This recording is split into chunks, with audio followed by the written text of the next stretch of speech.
பெரியவா சரணம். பெரியவா வானொலியின் மாலை நிகழ்ச்சிகள் ஆரம்பமாகின்றன.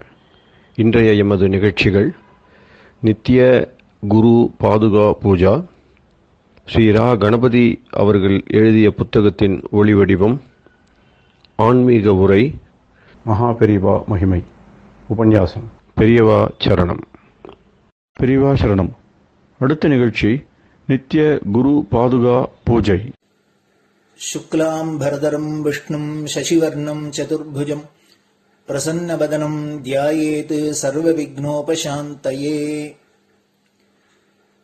ममोपात्त समस्त दुरितक्षयद्वारा श्री परमेश्वर प्रीत्यर्थं गुरुप्रसाद सिद्ध्यर्थं गुरुप्रीत्यर्थं गुरुपादपूजाम् अद्य करिष्ये।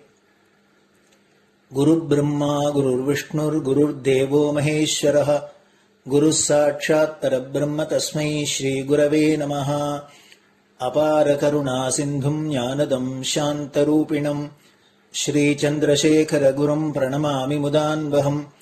सदाशिवसमारम्भां शङ्कराचार्यमध्यमाम् अस्मदाचार्यपर्यन्तां वन्दे गुरुपरम्पराम्.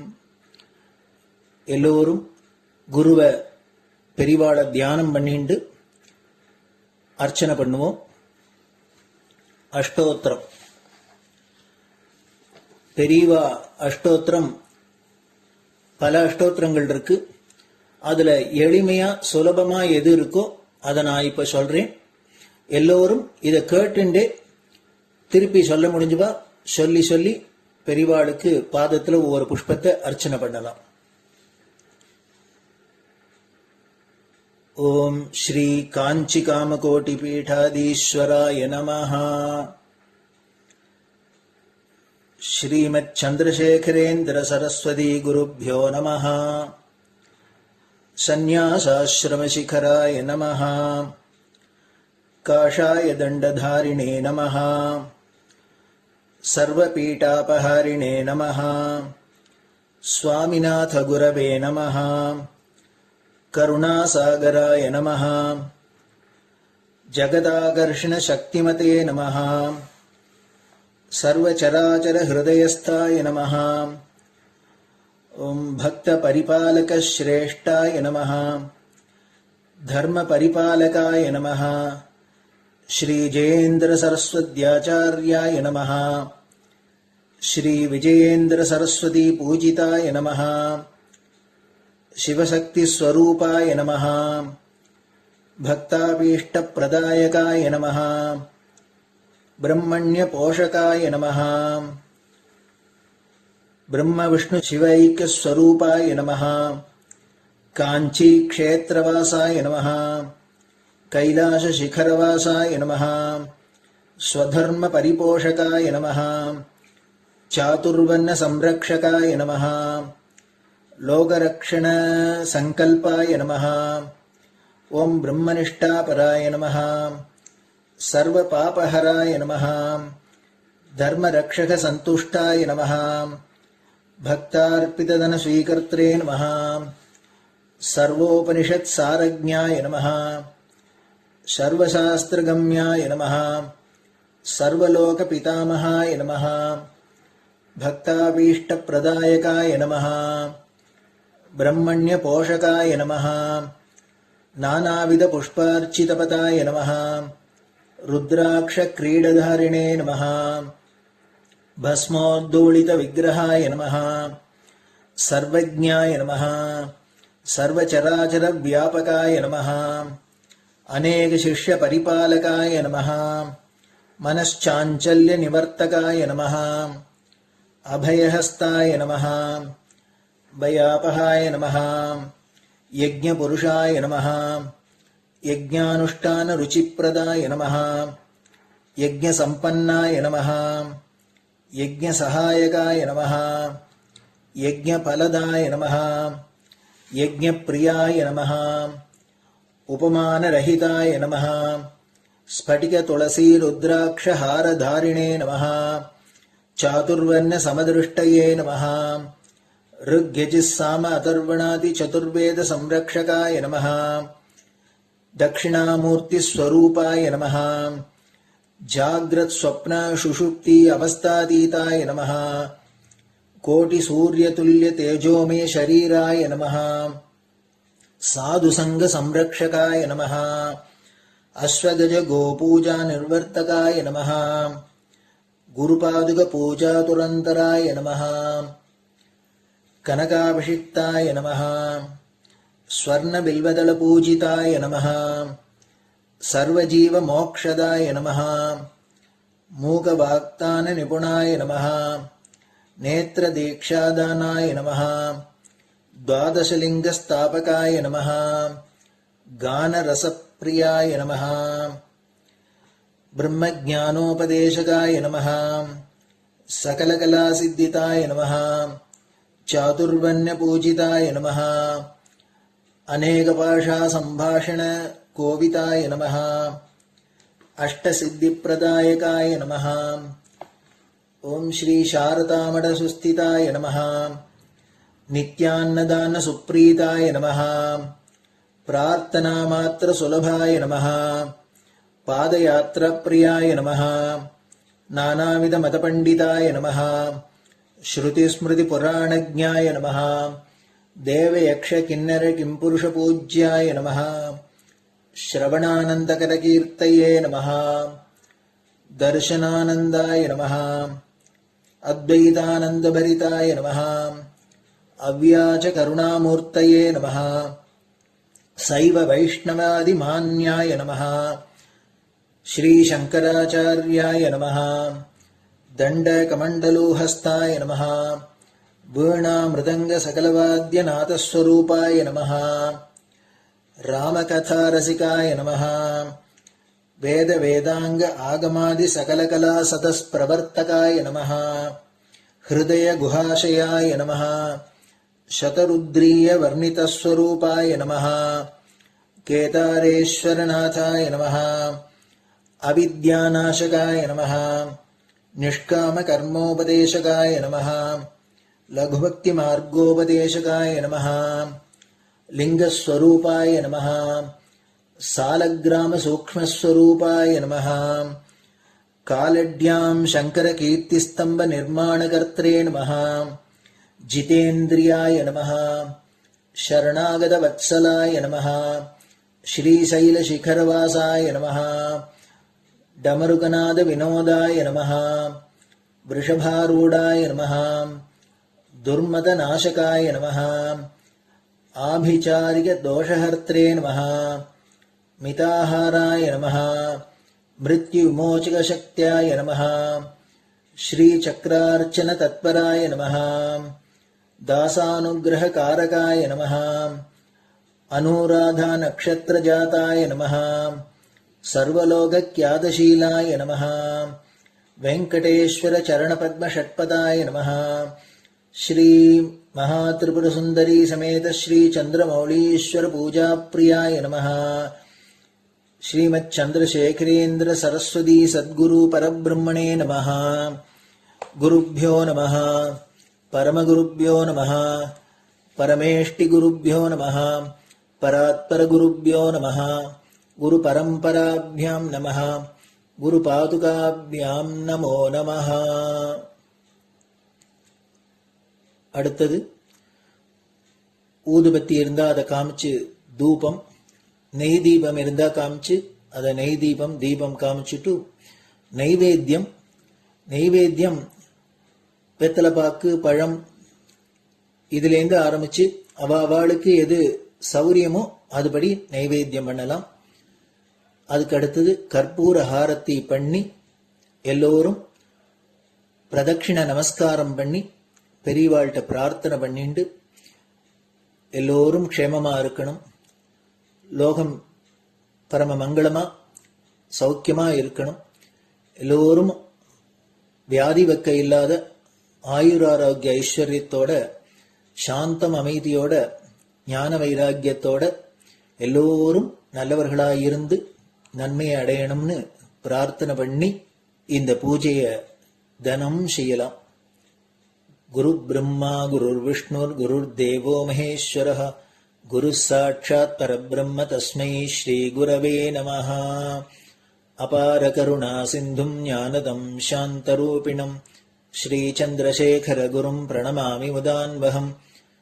சதாசிவசமாரம்பாம் சங்கராச்சாரிய மத்யமாம் அஸ்மதாச்சாரிய பர்யந்தாம் வந்தே குரு பரம்பராம். குரு பாத பூஜை நிறைவடைஞ்சது. பெரியவா சரணம். பெரியவா சரணம். பெரியவா வானொலியில் நேயர்கள் அடுத்து கேட்க இருப்பது ஸ்ரீ ரா கணபதி அவர்கள் எழுதிய புத்தகத்தின் ஒளி வடிவம். அளிப்பவர் ஸ்ரீமதி உமா சங்கர் அவர்கள். தேனினும் இனிய சொல்லான் தீச்சுடர் மேனி கொண்டான் ஊனுயிர்க்கு உயிரதான ஒன்றினைக் கலந்து நின்றான் ஏனினிக் கவலை நெஞ்சே இன்றுனக் அருள் செய்தான் இஞ்ஞானவான் காமகோட்டி நாதனை நம்புவோமே. ஜெய சங்கர ஹரஹர சங்கர. மகாபிரியவாளின் உபன்யாசங்களை ரா கணபதி அண்ணா தெய்வத்தின் குரல் என்ற பெயரில் 7 பாகங்களாக தொகுத்து நமக்கு அளித்ததின் முதல் பாகத்தின் அடுத்த பகுதி தேவியின் திருவடி தியானம். படைப்பு, காத்தல், அழித்தல் என்ற 3 கிருத்தியங்களை செய்வதற்காக ஒரே பரமாத்மா தான் பிரம்மா, விஷ்ணு, ருத்ரன் என்று 3 ரூபம் கொள்கிறது. கிருத்தியங்களுக்கு ஏற்றபடி அந்தந்த மூர்த்திக்கு குணம், வர்ணம், ரூபம் எல்லாம் இருக்கின்றன. இந்த 3 என்ற வட்டத்தை தாண்டும் போது இம்மூன்றுக்கும் காரணமான ஒரே பராசக்தி எஞ்சி நிற்கிறது. அந்த பராசக்தியான துரிய 4ஆம் நிலையில் நம் மனத்தை முழுக்கினால் சம்சாரத் துயரிலிருந்து விடுபடுவோம். இப்போது இருக்கும்படியான லோக வழியில் இதை பற்றி யோசிக்க சாவகாசம் இல்லை. மந்திர தியானமோ ரூப தியானமோ பண்ணுவதற்கான பக்குவம் இல்லை. ஏதாவது ஒரு மந்திரத்தை ஜபிப்பது, ஒரு உருவத்தை தியானிப்பது என்ற பழக்கம் மனசுக்கு வருவது கொஞ்சம் சிரமம்தான். ஆனாலும் முதலடி எடுத்து வைக்கத்தான் வேண்டும். நம் மனசுக்கு ஹிதமாக ரஞ்சகமாக இருந்தால்தான் முதலடியே வைப்போம். அப்படி அத்தியாத்ம மார்க்கத்தில் ஹிதமான ஒரு முதலடி இருக்கிறது. அதுவே அம்பிகையின் திருவடி. எவ்வித சிரமமும் இன்றி எவரும் தேவியினுடைய சரணகமலத்தை தியானிக்கத் தொடங்கலாம். அந்த சரணார விந்தத்தின் அழகையும் குளிர்ச்சியையும் நினைத்துவிட்டால் அதில் தானாக மனசு நிலைத்து நிற்க பழகும். இப்படி எப்போதும் உபாசித்தால் அவளுடைய கட்டாட்சத்தால் ஜனன நிவிருத்தி ஏற்படும். அல்லது முதலில் அவளது மகிமையை சொல்லும் துதிகளை படிக்கலாம். முதல் படி பாராயணம், அதற்கப்புறம் ஜபம், பின்பு தியானம் பண்ணுவது. அப்படி தியானம் பண்ணும்போது பராசக்தி இந்த உடம்பில் இருந்து உயிர் போகும் தருணத்தில் நான் உன்னையே தியானம் பண்ணிக்கொண்டு உன்னிடமே மீண்டும் சேர்ந்து விடும்படியாக அனுக்கிரகம் செய்ய வேணும் என்று பிரார்த்தித்துக் கொள்ள வேண்டும். இப்படி ஒவ்வொரு நாளும் அவளுடைய சரணார விந்தத்தை பிரார்த்தித்து வேண்டிக் கொண்டால் உயிர் போகும் தருணத்திலும் அவனுடைய கட்டாட்சத்தால் அவளுடைய தியானம் வரும். இந்த உடல் போன பின் இன்னொரு உடல் வராமல் அவளிடம் 2 கரைந்து சம்சாரத்திலிருந்து விடுபட்டு பேரானந்தமயமாகி விடலாம். தேவியும் குருவும் ஒன்றே. எனவே இருவரது திருவடியும் ஒன்றே. குரு பாதுகையும் தேவி பாதுகையும் ஒன்றே. குரு பாதுகையை சந்திரமண்டலத்தில் தியானம் செய்ய வேண்டும் என்பது சாஸ்திரம். அமிர்தம் சந்திரனிலிருந்தே பொழிவதாக சாஸ்திரம். சூரியன் சுயமான பிரகாசத்தை உடையவனாக இருக்கலாம். நமக்கு அவன் ஒளி கொடுக்கிறான். என்றாலும் அவனால் தாபம் உண்டாகிறது, வேர்க்கிறது, தாகம் எடுக்கிறது. அம்பாளுடைய பிரகாசம் நமக்கு ஒளியும் கொடுக்கிறது, தாபத்தையும் நீக்குகிறது. எனவே அது சந்திரிகையின் ஒளி போல் இருக்கிறது. தாபசாந்தி பண்ணுவது அமிர்தம். அமிர்தமாக நமக்கு தாபத்தை நீக்கி சாந்தியை கொடுத்து கொண்டு பிரகாசிக்கிறது அம்பிகையின் கட்டாட்சமும் சரணார விந்தமும். உஷ்ண பிராந்தியத்தில் டிராபிக்கல் உள்ள நமது தேசத்தில் இருக்கிறவர்களுக்கு குளிர்ச்சியில் ஒரு பிரீத்தி. அவன் குளுமையாக இருக்கிறான், குளுமையாக பேசினான். இப்போதுதான் என் வயிறு குளிர்ந்தது என்று சந்தோஷ விஷயங்களை சொல்வோம். மேல் நாட்டவர்களுக்கு இது நேர்மாறாக இருக்கிறது. அவர்களுடைய பிரதேசம் ஒரே குளிர்ச்சியானதால் அவர்களுக்கு உஷ்ணம்தான் வார்ம்த் இன்பமளிக்கும். அவர்களுக்கு கோல்டு என்றால் நம்முடைய எண்ணத்திற்கு நேர் விபரீதமான அர்த்தம். சரியாக வரவேற்காவிட்டால் கோல்டு ரிசப்ஷன் என்பார்கள். நிர்தாட்சண்யமானவனை கோல்டு ஹார்ட்டட் என்பார்கள். நமக்கு சந்திரகிரணம் மாதிரி தாபத்தை நீக்கி குளுமையை கொடுத்து ஆனந்தத்தை அளிப்பவள் அம்பிகை. அம்பிகை சந்திரமண்டலத்தில் வாசம் செய்வதாக பல இடங்களில் சொல்லி இருக்கிறது. நமக்கு இன்பம் கொடுக்கிற பெருநிதி அவள்தான். அந்த சாட்சாத் பரதேவதியின் சரணத்தை தியானம் பண்ணி பண்ணி சுத்தமாகி நித்தியக்ஷேமத்தை ஆனந்தத்தை அடைவோமாக. ஜெய ஜெயசங்கர, ஹர ஹர சங்கர. பெரியவா சரணம். இந்நிகழ்ச்சியின் அடுத்த பகுதி நாளை மாலை இதே நேரத்தில் ஒளிபரப்பாகும். பெரியவா சரணம். பெரியவா சரணம். பெரியவா வானொலியில் நேயர்கள் அடுத்து கேட்க இருப்பது திரு கவிக்கண்ணன் அவர்களின் ஆன்மீக உரை. பெரியவா சரணம். ராம் ராம். ஸ்ரீ குருப்யோ நம. ஜெய ஜெய சங்கர, ஹர ஹர சங்கர. பெரியவா வானொலி நேயர்கள் அனைவருக்கும், மகா பெரியவாவுடைய பக்தர்கள் அனைவருக்கும் அடியேன் கவிக்கண்ணனின் அன்பு கலந்த நல்வாழ்த்துக்கள். ராம் ராம். ஜெய ஜெய சங்கர, ஹர ஹர சங்கர. ஸ்ரீ குருப்யோ நம.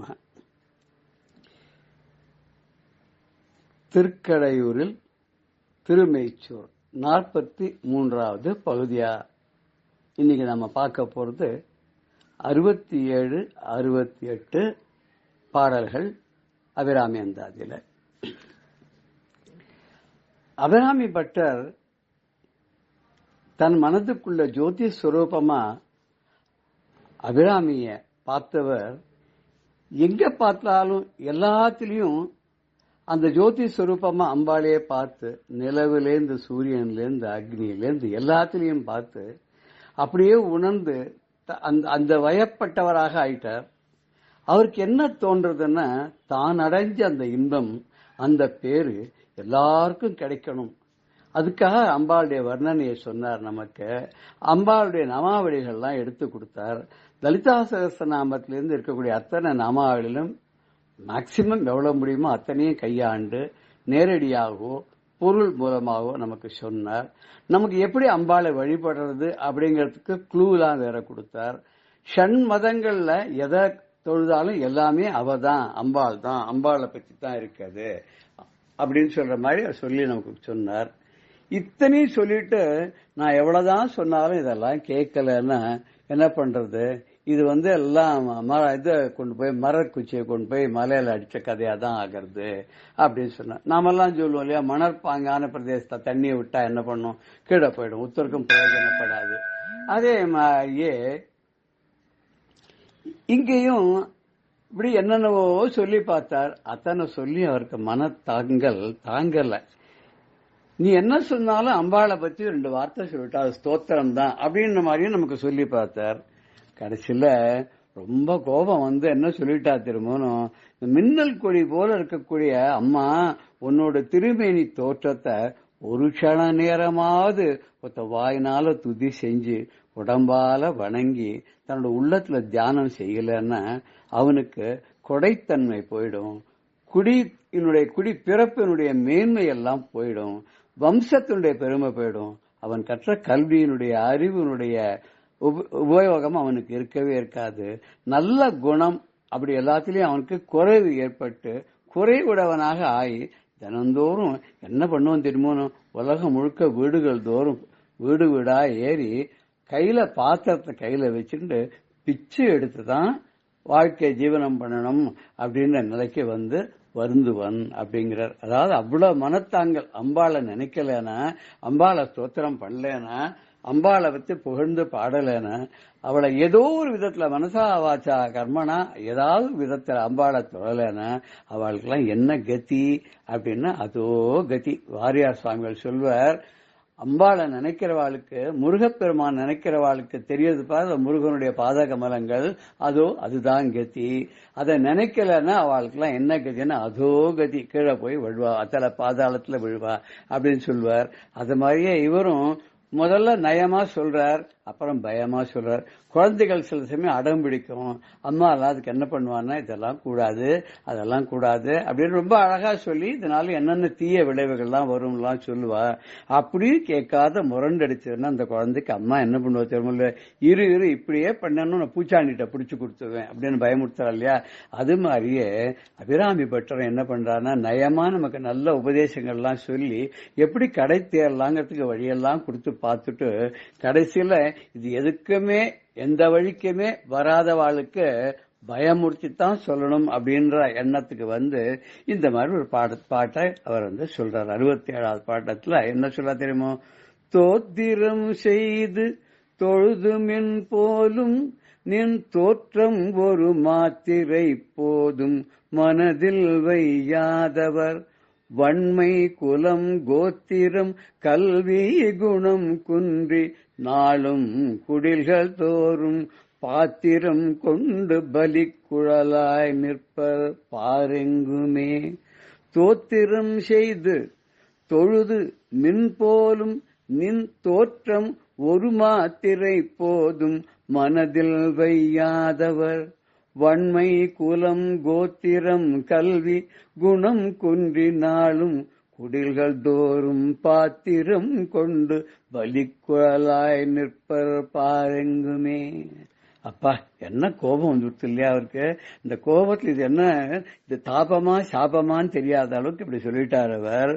யாரெல்லாம் மின்னல் கொடி போல மின் போலும் மின்னல் கொடி போல நின் தோற்றம் உன்னுடைய திருமேனி தோற்றத்தை ஒரு மாத்திரை போதும், அதாவது ஒரு க்ஷண நேரமாவது தோத்திரம் செய்து தொழுது அதை வாயினால் துதி செய்து உடம்பால் வணங்கி மனதில் வையாதவர், தன்னுடைய மனதில அதை நினைத்து தியானம் செய்யாதவர்கள்லாம் வன்மை குலம் கோத்திரம் கல்வி குணம் இதெல்லாம் குறைபாடு உடையவர்களாக ஆகி பாரெங்கும் இந்த உலகம் முழுக்கத்த குடில்களோடும் வீடு வீடா போய் பாத்திரம் கொண்டு பிச்சை எடுப்பார், பலிக்கு உழலாய் நிற்பார் அப்படிங்கிற மாதிரி ரொம்ப வருத்தத்தோட சொல்றார்.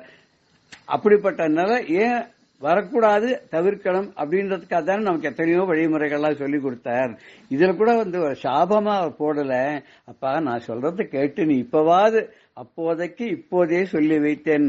பாப்பநாசன் சிவன் பாட்டுல கூட சொல்றாரு இல்லையா, அன்பு செயல் இழந்தால் அமரும் போது அவன் பெயர் நாவினில் வாராதே ஆதலினால் மனமே இந்த சிவன் நாமம் சொல்லி பழகு பழகு பழகு அப்படி சொல்லி அன்னைக்கு செயலிருந்து போய் உடம்பெல்லாம் ஊஞ்சி போய் கண்ணெல்லாம் பஞ்சரைஞ்சு காது கேட்காத போய் அங்கங்கள்லாம் சோர்ந்து போய் பூமியில படுத்து கிடக்கும்போது அவனுடைய நாமாவை சொல்லணும்னு வாய்க்கு வராது, மனசு எண்ணாது.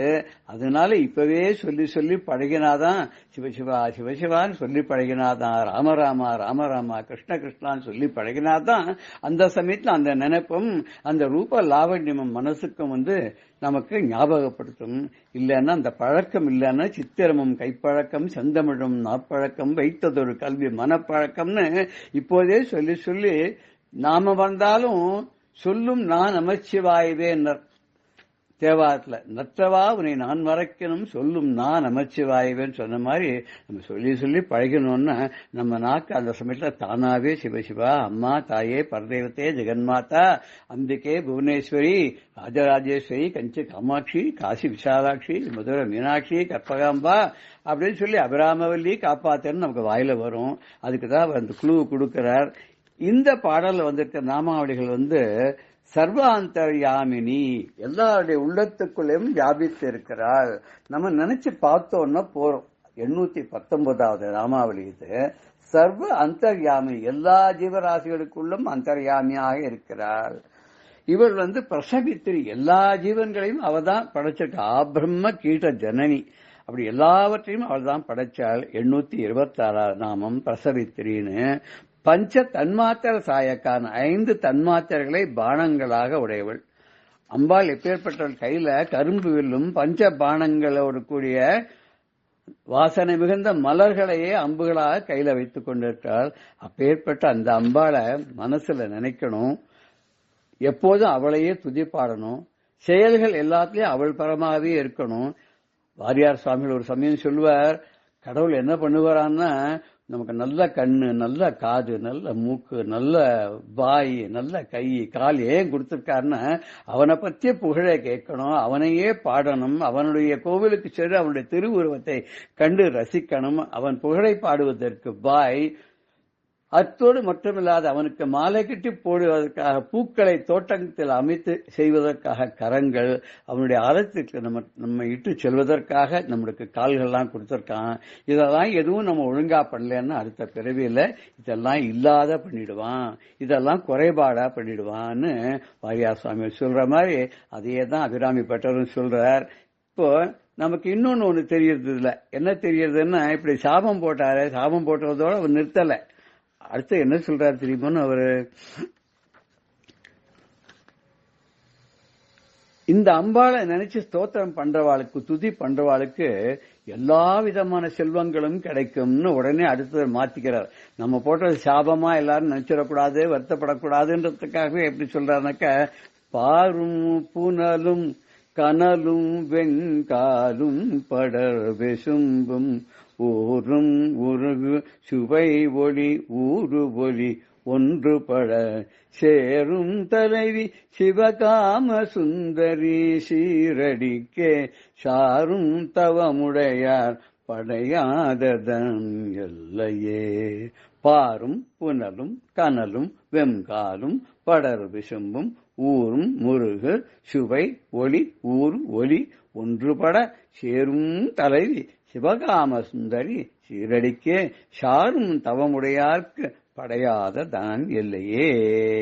தலைவியாக இருக்கக்கூடிய இந்த சிவகாம சுந்தரியான அபிராம வல்லியுடைய சிறந்த திருவடிகளுக்கு சரணம் அடைந்து அதனால் ஏற்பட்ட தவத்தினால சக்தியை பெற்றவர்கள், அருளை பெற்றவர்கள் அந்த பக்தர்கள் இருக்காளே, அவளால் அடைய முடியாத செல்வம் எதுவுமே இந்த உலகத்துல இல்ல. அவ எப்படிப்பட்ட தெரியுமோ, நிலம், நீர், நெருப்பு, காற்று, எங்கேயும் பரவி இருக்கக்கூடிய ஆகாசம், அது மட்டும் இல்லாத வாசனை, சுவை, பிரகாசம், உணர்வு, சப்தம், ஒலி, இது இத்தனையிலையும் தான் இரண்டரை கலந்து இருக்கக்கூடியவளால அந்த அம்பாள் இருக்காளே, அந்த அம்பாளை எல்லாரும் ஸ்தோத்திரம் பண்ணி அவளுடைய திருவடியே சரணம் என்று அடைந்தவாளுக்கு இந்த உலகத்துல கிடைக்காத தனமே இல்லை அப்படிங்கிற மாதிரி சொல்றார். எல்லா செல்வங்களும் தேடி வரும், அவளுடைய திருவருள் நமக்கு கிடைக்கும் பட்சத்துல செல்வங்கள் எல்லாம் தானாக நம்மிடம் வந்து சேரும் என்பதாக இந்த பாட்டில் சொல்றார். பாரும் அப்படின்னா நிலமும், புனலும்னா நீரும், கனலும்னா நெருப்பும், வெம்காலும்னு வேகமாக செல்லக்கூடிய காற்றும், படர் விசும் எல்லா இடத்திலும் பரவி இருக்கக்கூடிய ஆகாசம், ஊரும் அப்படின்னா இவற்றின் உள்ளே கலந்து இருக்கக்கூடிய முருகு அப்படின்னா வாசனை, சுவை, சுவைனா ரசம், ஒளி அப்படின்னா பிரகாசம் ரூபம், ஊரு அப்படின்னா ஊருன்னு சொன்னா ஸ்பர்ஷம், ஒலி, ஒலினா சப்தம். இது எத்தனையோ பஞ்ச தன்மாத்திரன்னு சொல்றா இல்லையா, சப்த ஸ்பர்ஷ ரூப ரச கந்தம்னு இப்படி தன்மாத்திரைகளாக இருந்து பஞ்ச ஞானேந்திரியங்கள் மூலம் நமக்கு ஞானத்தை, அறிவை உண்டு பண்ணுகிறது அல்லவா. இந்த எல்லா செயலுக்கும் பின்னால் இருப்பவள் இந்த அம்பாள் தான், சக்தி சுரூபமாக அவள் இருக்கா. அப்பேற்பட்ட அம்பாளுடைய திருவடிகளை சேர்ந்த பக்தர்களுக்கு அவளை சேராத செல்வமே இல்லை, அவள் அடையாத செல்வமே கிடையாது அப்படிங்கிறார். அதுதான் சர்வாந்தர்யாமினி, பிரசவித்திரிலாம் நம்ம பார்த்தோம், பஞ்ச தன்மாத்திர சாயக்கான்லாம் பார்த்தோம். அதே அம்பாள் மின்னலை போல இருக்கா அப்படின்றது தட்டில்லதா சம ருச்சிகி 107வது நாமாவளியை நம்ம பார்த்தோம்.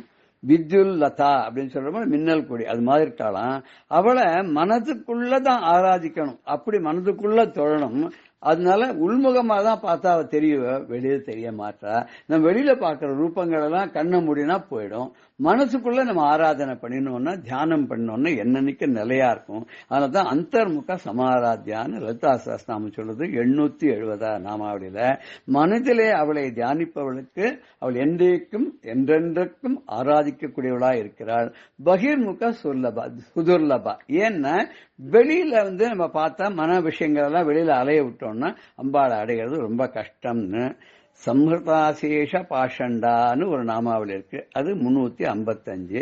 பகிர்முக சுதுர்லபாங்கிறது 871 நாமம். இந்த சம்ஹிருதாசேஷ பாஷண்டா அப்படிங்கிறதுக்கு என்னன்னா, வேதங்களுக்கு மாறான ஆச்சாரங்களை உள்ளவர்கள் எல்லாம் அம்பாள் அழிச்சிருவலாம். அதுக்கு தான் இந்த நாமாவளி சொல்றது. இப்படி இந்த 2 பாடலையும் நம்ம சேர்த்து நம்ம தோத்திரம் செய்து தொழுதுமின் போலும் நின் தோற்றம் ஒரு மாத்திரை போதும் மனதில் வையாதவர் வன்மை குலம் கோத்திரம் கல்வி குணம் குன்றி நாளும் குடில்கள் தோறும் பாத்திரம் கொண்டு பலி குழலாய் நிற்பர் பாரங்குமே என்ற 67வது பாடலையும் பாரும் புனலும் கனலும் வெங்காலும் படர் விசும்பும் ஊரும் முருகு சுவை ஒளி ஊரு ஒலி ஒன்றுபட சேரும் தலைவி சிவகாம சுந்தரி சீரடிக்கே சாரும் தவமுடையார் படையாத தனமில்லையே என்ற அபிராமி அந்தாதியினுடைய வாக்கை நாம் எடுத்துக்கொண்டு நாமும் திருக்கரண சுத்தியோடு அம்பாளை தியானம் செய்து அம்பாளை ரூபத்தை மனதிலே வைத்து அவளுடைய திருவடிகளையே சரணம் என்று அடைந்தோம்னா நமக்கும் கிட்டாத செல்வங்கள் ஏதும் இல்லை என்பதாக நாம் இதிலே உணர்ந்து கொண்டு இதை நாமும் கடைபிடிப்போமாக, கடை தேர்வோமாக. ஜெய ஜெய சங்கர ஹரஹர சங்கர ஸ்ரீ குருபியோ நம. ராம் ராம். பெரியவா சரணம். இந்நிகழ்ச்சியின் அடுத்த பகுதி நாளை மாலை இதே நேரத்தில் ஒளிபரப்பாகும். பெரியவா சரணம். பெரியவா சரணம். அடுத்த நிகழ்ச்சி மகா பெரியவா மகிமை உபன்யாசம். வழங்குபவர் பிரம்மஸ்ரீ கணேச சர்மா அவர்கள். வசுதேவசுதம் தேவம் கம்சச்சாணூரமர்தனம் தேவகி பரமானந்தம் கிருஷ்ணம் வந்தே ஜெகத்குரு. கிருஷ்ணர் ஜெகத்குரு அப்படிங்கிற பட்டத்தை முதல்ல யாரை சொல்லி கூப்பிட்றோம் அப்படின்னு கிருஷ்ணரை தான் கூப்பிட்றோம். நாராயணம் பத்மபூம் அப்படின்னு ஆரம்பித்து அந்த பகவான் தான் கிருஷ்ணராக இருக்கார், அவரே தான் குருவாக இருக்கார் அப்படிங்கிறோம். அந்த பகவானே இந்த கிருஷ்ணரே தான் சாட்சாத் நாம பார்க்குற பிரத்யக்ஷ தெய்வமாக குருவா காஞ்சி பெரியவாளாக வந்த இந்த பெரியவா இந்த உலக மக்களுக்குத்தான் அப்படின்னு இல்லை, எல்லா ஜீவராசிகளுக்கும் ஹிதத்தையே நல்லதையே பண்ணினவர். அது பண்ணுறதுக்குன்னே ஒரு அவதாரம். அப்படி இருந்து பெரியவா தான் இந்த பசுவத தடுப்பு இயக்கத்தை முக்கியமாக இருந்து அதை ஆதரித்து அதுக்கு பேராதரவு கொடுத்து இந்த பசுவதையை தடுக்கணும் அப்படின்னு சொன்னால் என்ன, ஒரு கருணையினால்தான் ஜீவ காருண்யத்தினால அந்த பசுங்கிறது அவ்வளவு புனிதமாக இருக்குது அப்படின்னு நாம் தெரிஞ்சுக்கிறோம். இந்த பசு அப்படின்னாலே எது அப்படின்னா நாட்டு பசு அப்படிங்கிறோம். இந்த பசுவுக்கு நமக்கு சாஸ்திரத்தில் பசுவுக்கு என்ன புனிதத்தன்மையெல்லாம் சொல்லியிருக்கோ, அந்த பசுட்டேந்து வர அந்த ப்ராடக்டில் என்னென்னலாம் நல்ல குணங்கள்லாம் சொல்லியிருக்கோ, இது அத்தனைக்கும் எங்கே இருக்குன்னு நமது தேசத்தில் இருக்கக்கூடிய நாட்டு பசு அப்படின்னு சொல்லக்கூடியதுக்கு தான். பொதுவாக நம்ம பசுன்னாலே அதுக்கப்புறம் நமக்கு இந்த சீம பசு இல்லாமல் வர ஆரம்பிச்சுட்டு ஜெர்சி அப்படின்லாம் சொல்கிறோம். அதுவும் பசு தான், நாட்டு பசுவும் பசு தான்னா கூட உருவத்தில் வேணால் ரெண்டும் ஒன்றா இருக்கலாம், அதே மாதிரி பால் மாதிரி இருக்கலாம். ஆனால் நீங்கள் பார்த்தீங்கன்னா இப்போ ஆராய்ச்சி இல்லாமல் சொல்கிறா, விஞ்ஞான ஆராய்ச்சி இல்லாம் நமக்கு இந்த ஹார்ட் ப்ராப்ளம் இது மாதிரி பல ப்ராப்ளங்களுக்கெல்லாம் காரணம் இந்த ஜெர்சி பசுவோட பால் அப்படின்னே கண்டுபிடிச்சி சொல்கிறா. ஆனால் இதுக்கு நேர் ஆப்போசிட்டு நாட்டு பசுங்கிறது, அதோடது எல்லாமே நல்லதுக்குத்தான். நமக்கு ஒரு சந்தேகம் வரும், பசுஞ்சாணி போட்டு அந்த இடத்தெல்லாம் மொழி தொடச்சி சுத்தம் பண்ணினோம்னா அதில் உள்ள கிருமிகள்லாம் போகிறது, அதில் உள்ள இந்த பொல்யூஷன்லாம் போயிடுறது அப்படின்லாம் சொல்கிறோம். ஆனால் இந்த காலத்தில் பார்த்தீங்கன்னா பசுஞ்சாணியை கையால் தொட முடியல, ஒரே பேட் ஸ்மெல்லு வருது அப்படின்லாம் சொல்கிறோம் இல்லையோ. நீங்கள் அவசியம் பார்த்து இதெல்லாம் டெஸ்ட் பண்ணி பார்த்தீங்கன்னா தெரியும். நாட்டு பசுவோட சாணத்தை எடுத்து பாருங்கோ, துளி கூட நாராது. அந்த நாட்டு பசு சாணத்துக்கு தான் இந்த ஆன்டிபாக்டீரியல் எஃபெக்ட் எல்லாம் இருக்குது. அது நாரவே நாராது. அதை கையை எடுத்து மொழிகினோம்னா இன்னும் நன்னா ஜம்முன்னு தான் இருக்கும், துர்க்கந்தம்லாம் அதில் இருக்காது. அதே இந்த ஜெர்சி இதை எடுத்தீங்கன்னா தான் இந்த நாத்தம்லாம் நாரும். அதனால தான் குழந்தைகள்லாம் அதை போய் தொடர்றதுக்கு அருவறுப்பு பட்டுறா. அப்படின்னா வேறு ஒன்றும் இல்லை, இந்த நாட்டு பசு சாணமாக இருந்தாக்க நமக்கு அருவறுப்பே வராது. விபூதி அப்படின்னா அந்த நாட்டு பசு சாணத்தில் தான் நாம் முட்டாம் போட்டு அதில் தான் விபூதி பண்ணிக்கணும். பண்ணி அதை சர்வாங்கத்திலையும் பூசினோம்னா நமக்கு ஸ்கின் ப்ராப்ளம்லாம் வராது அப்படின்லாம் சாஸ்திரம்லாம் சொல்லுது. இப்படி அந்த பசுமாட்டு நாட்டு பசுட்டேந்து வரதில் அது பாலாக இருக்கட்டும், அதில் இருக்கிற தயிராக இருக்கட்டும், வெண்ணெயாக இருக்கட்டும், நெய்யாக இருக்கட்டும், சாணமாக இருக்கட்டும், கோமூத்திரமாக இருக்கட்டும். இந்த கோமூத்திரம்லாம் கேன்சருக்கெல்லாம் ரொம்ப பெரிய அருமருந்து அப்படின்லாம் சொல்லப்படுறது இப்போல்லாம். இப்படி எல்லாமே சர்வமும் பிரயோஜனமாக இருக்கிறது அந்த பசுவோட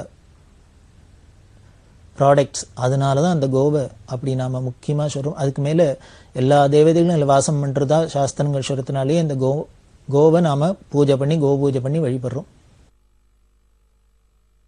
அதனால்தான் எந்த ஒரு நல்ல காரியத்திலையும் கோபூஜை முதல்ல பண்ணுறோம். இன்றைக்கும் மடத்தெல்லாம் பார்த்தீங்கன்னா காஞ்சி மடத்தில் தினம் காலங்காலத்தால் கோபூஜை நடக்கிறது, கஜபூஜை நடக்கிறது, எல்லாம் பண்ணிட்டு தான் அப்புறம் சந்திரமௌலீஸ்வருக்கே பூஜை. அப்படி இருக்கிற அந்த கோவை நாம் அலட்சியமாக இருக்கக்கூடாது, அதை கண்டுக்காத இருக்கக்கூடாது, அதை சம்ஹாரம் பண்ணுறதுக்கெல்லாம் அனுப்பக்கூடாது. அப்படிங்கிறதுக்காக தான் பசுவத தடுப்பு இயக்கத்தை பெரியவா ரொம்ப வலியுறுத்தி சொன்னால், அந்த பசுக்களை காப்பாற்றுறதுக்கு நமக்கு செலவில்லாத எவ்வளவு எளிமையாக காப்பாற்ற முடியுமோ காப்பாற்றணுங்கிறதுக்காக இந்த கரிகா பழத்தோல்லாம் கலெக்ட் பண்ணுறது அப்படின்னு சொன்னான். இந்த காலத்தில் பார்த்தோம்னா ஒவ்வொரு ஹோட்டல்லையும் பெரிய பெரிய ஹோட்டல்லாம் இருக்குது. அதில் எத்தனையோ வீடு வீடாக இருக்கிற கரிகாத்தோலை விட இது மாதிரி பெரிய நிறுவனங்கள்லாம் இன்னும் நிறைய கரிகாத்தோல்லாம் வரலாம். அதெல்லாம் எப்படி வேஸ்ட் பண்ணுறாலோ தெரியாது. இதை கேட்குறவாள்லாம் இதுக்கெல்லாம் ஒரு முயற்சி பண்ணி அதை மாதிரி நிறையா இருக்கிற அந்த கரிகா பழத்தோல் எல்லாம் எடுத்து நல்ல இருக்கிறத கொண்டு இந்த பசுக்களுக்கெல்லாம் கொடுத்தாலே பெரிய புண்ணியத்துக்கு புண்ணியமும் சேரும். பெரியவா அதில் பிரீத்தியும் அடைவா. அந்த வாயில்லாத ஜீவன்களாமும் நமக்கு ஆசீர்வாதம் பண்ணும். அப்படி இந்த கரிகா பழத்தோல்லாம் பல பேர் கைங்கரியம் பண்ணிட்டு இருக்கா. இன்னமும் நமக்கு தெரியலையே வழியே பல பேர் பண்ணிட்டு இருக்கா. பெரியவா சொன்ன காரியங்கள்லாம் பல பேர் அங்கங்கே பண்ணிட்டு இருக்கா. அது வெளி உலகத்துக்கு வேணா தெரியல. காரணம், பெரியவா எப்படி விளம்பரம் இல்லாத அவளோட காரியம் எல்லாம் எப்படி எளிமையா இருந்ததோ அதே மாதிரியே பெரியவா பக்தா எல்லாருமே ஒரு விளம்பரம் இல்லாத பேர் புகழுக்கு ஆசைப்படாத எளிமையாவே கைங்கரியமா பண்ணிட்டு இருக்கிறதுனாலேயே உலகத்துக்கு தெரியல. சரி, இது தெரியணுமான்னு இப்படி 4 பேருக்கு இது மாதிரி இருக்கு பண்ணறான்னு தெரிஞ்சுன்னா அதுல போய் எல்லாரும் சேர்ந்துன்னு பண்ணினா இன்னும் கொஞ்சம் நன்னா இந்த காரியங்கள்லாம் சிறப்பா நடக்குமேங்கிறதுக்காக தான் ஒரு தாபத்துல தான் இதை நான் இப்போ சொல்றேன். அந்த கரிகாப்பழத்தோல் பல பேர் கலெக்ட் பண்ணிட்டு வந்து கொடுத்தா. அதுல கரிகாத்தோல் கிருஷ்ணமூர்த்தின்னு ஒருத்தர் சொன்னேன். அவர் பெரியவா உத்தரவுப்படி வாராவாரம் வியாழன் வெள்ளி அவ ஏரியாவில் இருக்கிற அந்த கரிகா பழத்தோல்லாம் சனிக்கிழமை கார்த்தால கலெக்ட் பண்ணிட்டு வந்து கொடுக்கணும் அப்படின்னு. அதே மாதிரி இன்னொரு பக்தர் சிவராமன் அப்படின்னு, இவர் சங்கர நேத்ராலங்கிற நிறுவனத்தில் இருந்து, அவர்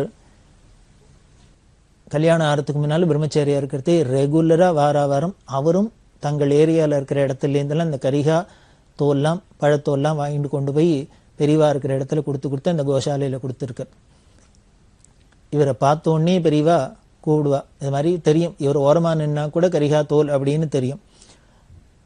இப்படி வாராவாரம் பண்ணிட்டு போகிறதே அந்த பெரியவாளோட கவனம் எப்படி, அவ எதில் எல்லா காரியத்திலும் எப்படி அக்கறையோடு கவனிக்கிறா பண்ணுறா அப்படிங்கிறதுக்காக இந்த ஒரு சின்ன ஒரு உதாரணம் இது மூலியமா நம்ம தெரிஞ்சுக்கலாம்.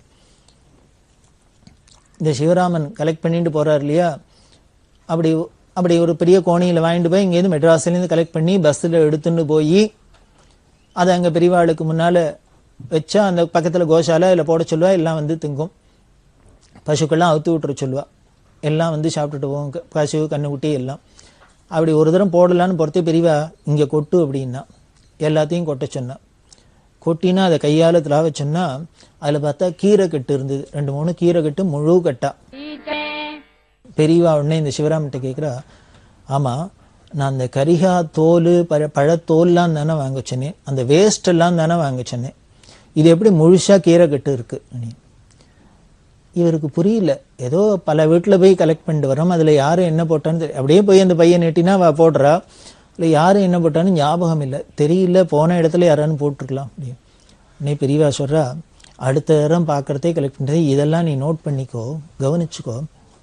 கரிகா காய்கறி பழத்தோலை தான் வாங்க சொல்லிட்டு அவள் யாரோ முழு கட்டாவே போட்டிருக்கா. அவள் என்ன நடந்திருக்கும்னு நான் சொல்கிறேன். நீ ஒரு சின்ன பையன் பாவம் வாரம் வந்து கேட்குற இல்லையா, அவள் அந்த கரிகா தோலெல்லாம் சேமித்து வச்சுக்கிறதுக்கு மறந்து போயிருப்பா, தூக்கி குப்பையில் போட்டிருப்பா. நீ போய் கேட்டோன்னு ஞாபகம் வந்திருக்கும், ஐயோ பாவம் குழந்தை வந்து மெனக்கிட்டு கேட்குறான், அவனை வெறுங்கையா அனுப்ப வேண்டாமேன்னு வச்சிருக்கிற கீரைக்கட்டில் 2 தூக்கி போட்டுட்டா. ஏன்னா மாட்டுக்கு கொடுக்கறதுக்கு தான் நான் கீரைக்கட்டாக இருக்கட்டுமேனு போட்டுட்டா போல இருக்கு. அதனால இனிமேல் இதெல்லாம் கவனித்து வாங்கிட்டு வா. அவளுக்கு உபயோகம் இல்லைன்னு வேண்டான்னு தூக்கியது தான் இங்கே போடணுமே வழிய நீ வந்து கேட்டுட்டேங்கிறதுக்காக பச்சாதாபட்டு அவள் சாப்பிட்றதுக்கு வச்சுருக்கிறது இங்கே போடணுங்கிற அவசியம் இல்லை அப்படின்னா. இந்த சிவராமனுக்கு ஒரே ஆச்சரியம், என்ன பெரியவா இப்படிலாம் ஏதோ கரிகா பழத்தெல்லாம் வாங்கிட்டு வந்து மாட்டுக்கு போடுங்கோ அப்படின்னு சொல்லிட்டு போகாத எந்த அளவுக்கு அக்கறையோடு அதை கவனிக்கிறா பாரு அப்படின்னு. இதை ஏன் பெரியவா பண்ணி காமிக்கிறான்னா, நமக்கு ஒரு அக்கறை ஒண்ணும் கிடையாது. ஏதோ மெக்கானிக்கலா நம்ம பண்ற காரியம் ஏதோ பெரியவா சொல்லிக்கா நான் பண்றேன், பெரியவா சொல்லிக்கா பண்ணிக்கிறேன், அப்படி பண்ணக்கூடாது. அதுல ஒவ்வொரு சமயம் ஒவ்வொரு க்ஷணமும் நமக்கு அதுல ஸ்ரத்தை இருக்கணும், கவனம் இருக்கணும். அது அப்படி பண்ணாதான் அது தபஸ். அப்படி இருக்கணுங்கிறதுக்காக தான் பெரியவா அப்படி சுட்டி காமிக்கிறதுக்காக சில இதெல்லாம் இது மாதிரி அப்பப்போ சில எக்ஸாம்பிள்ஸ் பண்ணுவா. அது சொல்லிட்டு அப்புறம் அதுல வெங்காயத்தோல் இருக்கா பாரு அப்படின்னு. வெங்காயத்தோல் இருந்ததுன்னா அதெல்லாம் ஒதுக்கிவிட்டு இந்த மாட்டுக்கு கொடு அப்படின்னு. இது இனிமே நம்ம போற இடத்துல இது இல்லாம பார்த்துட்டு பார்க்கணும் அப்படிங்கிறது பெரியவாளோட எதிர்பார்ப்பு. வெங்காயத்தோல் அப்படின்னோடனே ஞாபகம் வருது.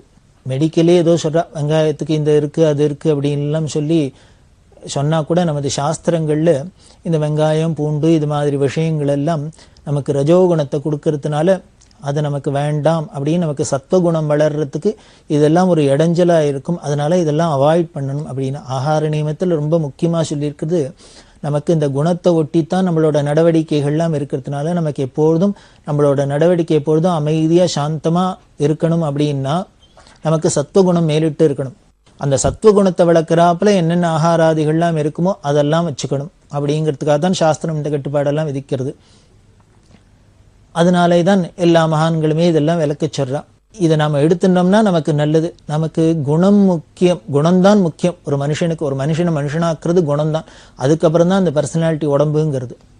இந்த உடம்புக்கு வெளியில என்ன வந்தா கூட வியாதி வந்தா கூட வேற ஒன்றும் இல்லைன்னா ஒன்றை வச்சு நம்ம சரி பண்ணிட்டு விடலாம். ஆனா அந்த குணம் மட்டும் தெரிஞ்சு போயிடுத்துன்னா அதுக்கு எந்த மருந்தும் சரிப்பட்டு வராது, எதாலையும் தீர்க்க முடியாது. அதனால அந்த குணம் கெடாத இருக்கணுங்கிறதுனால தான் மகான்கள்லாம் நமக்கு இப்படிலாம் ஜாகிரதையா உபதேசம் பண்ணி பண்ணி நம்மள ப்ரொடெக்ட் பண்ணிகிட்டே வரா. அப்படிதான் இருந்தா. இந்த வெங்காயம்னு ஞாபகம் வருது. ஒரு கோபாலபுரத்துல நீலகண்டையர் அப்படின்னு ஒரு பெரிய பக்தர், மடத்துக்கு நிறைய கைங்கரியம் பண்ணக்கூடியவா.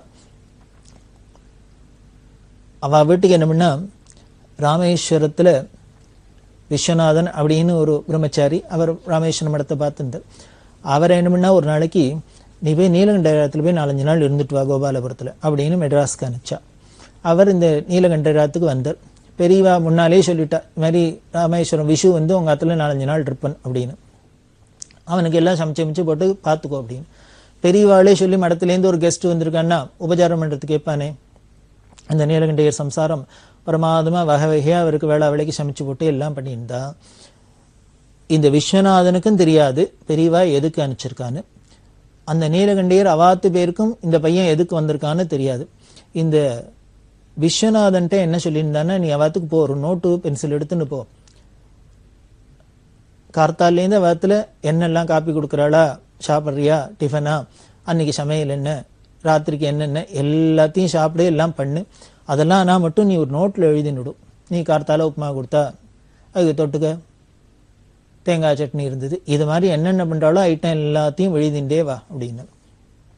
அவரும் பாவம் வெகுளி ஏதோ பெரியவா சொல்றாளேன்னு ரெஜிஸ்டர் பண்ணிட்டு வந்துட்டார். 4-5 நாள் கழிச்சு அவர் வந்தார். இந்த நோட்டை வாங்கி வச்சுனுட்டா. பெரியவா பார்த்தா விட்டா, நீ போயிட்டு வாந்தன அப்படின்னு விட்டா. அப்புறம் 5-6 நாள் கழிச்சு அந்த நீலகண்டையர் அவர் சம்சாரெல்லாம் பெரியவா தரிசனத்துக்கு வந்தா. வந்தோடனே பெரியவா அந்த அம்மாட்ட கேட்டா, அம்மா நீ பாலக்காடோ உனக்கு அப்படின்னா. அந்த அம்மாவுக்கு ஆச்சரியம், நம்ம எந்த ஊர்னு பெரியவாளுக்கு திரும்பியே திடீர்னு கேட்குறேன் அப்படின்னு. இல்லையே அப்படின்னு. இல்லை சமையலில் தினம் தேங்காய் சேர்த்து சமைச்சிருக்கியா அதனால கேட்டேன் அப்படின்னு. அந்த அம்மாவுக்கு ஒரே மண்டையை குடையிறது. நாம் தினம் வீட்டில் சமையலில் தேங்காய் சேர்க்குறோம் பெரியவாளுக்கு எப்படி தெரியும்? நம்ம வீட்டில் வந்து சாப்பிடல, நம்மளும் சமையலை சொல்லலை, எப்படி கண்டுபிடிச்சா அப்படின்னு அந்த மாதிரி யோஜனை பண்ணுறது. நான் ஒரு குழந்தைய அனுப்பிச்சிருந்தேனே, அவனை ரொம்ப நன்னா கவனிச்சுட்டேன், நன்னா வகை வகையாக பண்ணி போட்டேன்னு அவன் சொன்னான் அப்படின்னு. இது சொன்னோன்னு இந்த அம்மாவுக்கு ஞாபகம் வந்து, ஓ விஷு நம்ம வீட்டுக்கு வந்து இருந்தார், நம்ம எல்லாம் பண்ணி போட்டோம், அவர் வந்து சொல்லியிருப்பார், பெரியவா கேட்டிருப்பா சொல்லியிருப்பா, அதை வச்சுன்னு பெரியவா சொல்கிற வழக்கம் முடியும். உடனே நம்மனா அந்த நோட்டை எடுத்துன்னு வாங்க. நோட்டை எடுத்துன்னு வந்தால் பார்த்துட்டு இன்னைக்கு என்னென்ன பண்ணியா அப்படின்னு டான்டான்னு பிடிச்சிடுறா. இதுக்கு அப்புறம் தான் இந்த அம்மாவுக்கு தெரிஞ்சது, இந்த பையன் வந்து சாப்பிட்டதோடு இல்லை, நோட்லாம் ரெஜிஸ்டர் பண்ணிட்டு வந்து பெரியவாள்கிட்ட கொடுத்துருக்கான்னு. இப்போ நமக்கு இது மாதிரிலாம் பண்ணால் கொஞ்சம் பயம் வேறு வந்துடும் இல்லையோ, இதில் ஏதானு தப்பு தண்டா இருந்துன்னா பெரியவா இப்போ அதுக்கு ஏதானு சொல்ல போகிறாளோன்னு.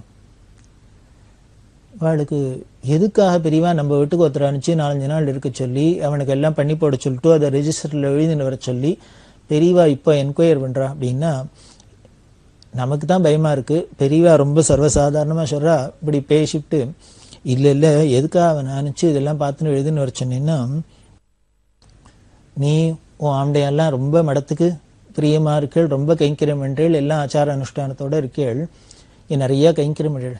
அப்படி இருக்கிற நீங்க வீட்டுல ஏதாவது வெங்காயங்க சாப்பிட்றியான்னு தெரிஞ்சுக்கணும்னு ஆசைப்பட்டேன். அதனாலதான் நான் அவனை அனுப்பிச்சு பார்த்துன்னு வர சொன்னேன். பார்த்தேன், அந்த ஒரு வாரத்துல நீ ஒரு நாள் கூட வெங்காயம் போட்டு ஒன்றும் சமைக்கல அப்படின்னு. இந்த அம்மாவுக்கு ஒரே ஆச்சரியம், சங்கோஜமா வேற போயிடுத்து, சந்தோஷம் வேற. பெரியவா நமக்கு இப்படி ஒரு சர்டிஃபிகேட் கொடுத்துட்டாளே அப்படின்னு. அது எதை காமிக்கிறது அப்படின்னு அந்த அம்மா அப்புறம் சொல்லி சொல்லி ஆச்சரியப்படுறா. இப்போ நாம் வீட்டில் வெங்காயம் சாப்பிட்டா என்ன, சாப்பிடல என்னான்னு, எதை சாப்பிட்டா என்ன, எதை சாப்பிடல என்னான்னு, இப்படி ஒவ்வொரு வீட்டில் இருக்கிற ஒவ்வொரு வீட்டை பற்றியும் பெரியவா என்ன கவலைப்பட்டுருக்கா. ஏதோ வாங்கியோ காஞ்சிபுரத்தில் இருந்தால் மடத்தில் இருந்தால் ஏதோ தர்பார் பண்ணின்னு தானே இல்லாத ஒவ்வொரு குடும்பத்தை பற்றியும் ஒவ்வொரு மனுஷாலை பற்றியும் ஒவ்வொருத்தரை பற்றியும் என்ன கவலையோடு இருந்து அவளுக்கு எப்பொழுதும் நல்ல குணத்தோடு இருக்கணும், நல்லவாளாக இருக்கணும், நல்லவாழ்க்கை என்ன ஒரு அக்கறையோடு பெரியவா நடந்துன்னு இருக்கா அப்படிங்கிறத தான் காமிக்கிறது. இப்படி மனுஷாளுக்கு ஹிதத்தை பார்க்குறவா இன்னும் பசுமாட்டுக்கு எல்லா ஜீவராசிகளுக்கும் எல்லா சமஸ்த ஜீவன்களுக்கும் இப்படி இதே மாதிரி ஹிதத்தை தானே எதிர்பார்த்துருந்தா. அதுதான் தாயிற் சிறந்த தயாவான தத்துவம் அப்படிங்கிறது. அப்படி இருக்கிற அந்த பசுமாட்டுக்கு நாம இன்னும் என்னென்னலாம் பண்ணலாம் அப்படிங்கிறத சொன்னா, அவுத்திக்கீரை வாங்கி கொடுக்கலாம் அப்படின்னு. அவுத்திக்கீரை கட்டு வாங்கி போற போக்கில் கொடுத்துட்டு போகலாம். ஒன்றும் பெரிய காரியம் இல்லை, கொடுத்தா எவ்வளவு பெரிய புண்ணியம் அப்படின்னு சொல்றோம். அந்த பசுமாட்டுக்கு பண்றது அவ்வளவு பெரிய புண்ணியம். பெரியவாளுக்கு ஒரு பெரிய கம்பெனியில இருந்த பக்தாள்லாம் எல்லாரும் சேர்ந்துட்டு பிக்ஷாவந்தனம் பண்றா. அந்த பிக்ஷாவந்தனத்துக்கு நிறைய பிரமாதமா சாமான்லாம் கொண்டு வந்திருக்கா. பெரியவா மடத்துல இருக்கா, மடத்துல ஒரு பின்னால ஒரு பெரிய ஹால், அந்த ஹால்ல நடுப்புற பெரியவா உட்கார்ந்துட்டா. ஏன் இங்க உட்கார்ந்தா, அந்த பிக்ஷாவந்தனக்கார அந்த ஹால் முழுக்கலும் சாமானை கொண்டு ஒப்பியிருக்கா பிக்ஷாவந்தனத்துக்கு. அதில் எல்லாம் இருக்கு, மளிகை சாமான்லாம் இருக்கு, இன்னும் கரிகாலாம் இருக்கு, பழங்கள் இருக்கு, எல்லாம் சாமானும் இருக்கு. அதை எல்லாத்தையும் இந்த ஹாலில் கொண்டு வச்சா அதை பார்க்கணுங்கிறதுக்காக பெரியவா வந்தவா அப்படியே உட்காந்துண்டா. உட்காந்துன்னு என்ன பண்ணா, அந்த கரிகால சாக்கில் கோணியில் இருக்கிறதெல்லாம் எல்லாத்தையும் அவுத்து கீழே கொட்டும் அப்படின்னா. எல்லா கரிகாயும் கொட்டப்பட்டது. நல்ல பிரமாதமாக பழங்கள்லாம் வேணும், அதெல்லாமே எல்லாத்தையும் இந்த பேக்கெட்டில் இருக்கிறதெல்லாம் கீழே போடுங்கன்னா எல்லாத்தையும் போட்டாச்சு. இப்போ என்ன பண்ணா, மாட்டு கொட்டாயில் போய் எல்லா மாடு கண்ணெல்லாம் அவுத்துன்னு இங்கே கொண்டு வா அப்படின்னு வந்தா. மாட்டு கொட்டாயில் இருக்கிற பசுமாடு கண்ணெல்லாம் வந்துடுத்து. வந்தா பெரியவா கையை காமிச்சா, இந்த பசுமாடு கண்ணெல்லாம் என்ன பண்ணும், வந்ததோ இல்லையோ, இங்கே பழம் இருக்கு, பார்த்தா வாழைப்பழம் இருக்கு, அது இருக்கு, இது இருக்கு, கீரைக்கட்டு இருக்கு, அந்த சாமான் இருக்கு, இந்த கறியா இருக்கு, எல்லாத்தையும் அந்த மாடெல்லாம் மேய ஆரம்பிச்சு கொடுத்து. பெரியவா நடுப்புற உட்காந்துட்டு இருக்கா. பயமா இருக்கு எல்லாருக்கும். இது மாடெல்லாம் இப்படி திரும்பி அப்படி திரும்பி ஏதாவது பெரியவாளை காலால் வச்சிருமோ கையால் வச்சிருமோன்னு. ஆனால் அது பாட்டுக்கு பெரியவா அசையாத உட்காந்துட்டு இருக்கா. எல்லா மாடும் அந்த சாமான்லாம் என்னென்னலாம் சாப்பிடலாமோ எல்லாத்தையும் சாப்பிட்டுது, திருப்தியா நிற்கிறது. இதை பார்த்துட்டு பரம சந்தோஷமா ஆனந்தமா இருந்தா பெரியவா. இதை பார்க்குற அந்த பிக்ஷாவந்தனக்காரர்களுக்கெல்லாம் பரம ஆனந்தமா இருந்தது. ஆகுதிங்கிறோம் நமக்கு சாஸ்திரத்தில் பார்த்தீங்கன்னா சாப்பிட்றதே ஒரு யஜ்யமாக தான் சொல்லியிருக்கு. சமைக்கிறதே யஜ்யமா சொல்லியிருக்கு. பாக யஜ்யம் அப்படிங்கிறது, சமைக்கிறது யஜ்யம். யாகம் யஜ்யம் அப்படின்னா ஏதோ மந்திரத்தை சொல்லி இப்படி முன்னால நெருப்பு புட்டு அதில் நெய்யை ஊத்துறது அதுதான் அப்படின்னு இல்லை. எதுவாக இருந்தாலும் நமக்கு பண்ற காரியங்கள் எல்லாமே யஜ்யம்னு சொல்றதுதான் இந்த மதத்தோட சிறப்பு. சமைக்கிறத பாக யஜ்யம்ங்கிறது, சாப்பிட்றத ஒரு பெரிய யஜ்யம்ங்கிறது. அதனாலதான் இந்த சாப்பிட்றதுல அவ்வளவு நியமமா இருக்கு. யஜ்யம்னு சொல்லிட்டா கண்டதை சமைப்புமா, கண்டதை சாப்பிடுவோமா, கண்ட வேளையில சமைப்புமா, கண்ட வேளையில சாப்பிடுவோமா, எல்லாத்துக்கும் ஒரு வரமுறைக்கு வந்துடும் இல்லையோ, ஒரு கட்டுப்பாடு வந்துடும். அதுக்காக தானே எல்லாத்தையும் ஒரு ஆராதனையா ஒரு யஜ்யமா சொல்லப்பட்டிருக்கு.